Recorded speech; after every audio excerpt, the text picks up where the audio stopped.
Egunon, hemen lagunok, deitu zidaten udako Euskal Unibertsitaterako ikastarontan saio bat emateko, Garazik deitu zidan, eta ezin ez esan, eta ona etorri nintzen bai.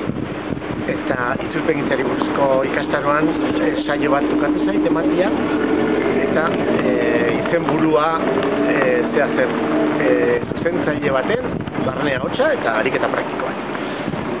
Eta praktiko samarra izatea nahi zutenez, pentsatu nuen egokia izan zitekeela testu literario bat hartu, eta zuzenketa lana nola egiten dudan erakusteko, nire barne ahotsa ahoz gora esatea, nola egiten. Nik zuzenketa lan egiten dudanean, nire buruarekin izaten dudan solasaldi hori ahoz gora egitea. Oda, bakarrizketa moduko zerbait, eta alaxe egin dugu. Lehenbizi ordu laurden batean edo irizpide orokor batzuk eman ditut, zuzenketari buruzkoak eta zuzenketa literarioari buruzkoak.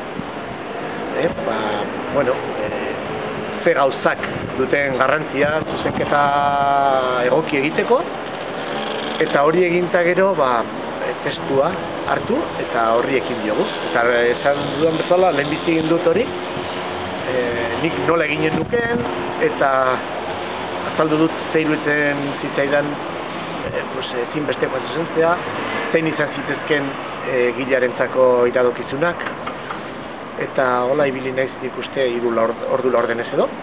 Eta gero ikastarora etorritakoek beren iradokizunak egin dituzte, beren aportazioak, eta eztabaida txiki batzuk azaldu dira, gogo eta txiki batzuk, eta oso jentatxe gina, eta oso egun polita. Zuzenketa noski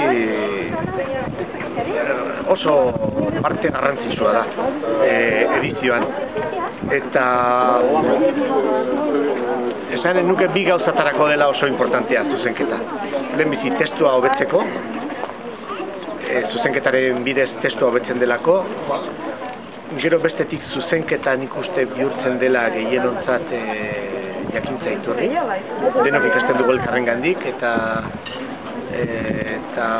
hola nik uste sare moduko zerbait sortzen dela zuzenketaren bitartez, gauzak elkarri iradokitzen dizkiogu, eta oso importantea bestetik gogoeta egiteko, itzulpengintzari buruzko gogoeta egiteko, eta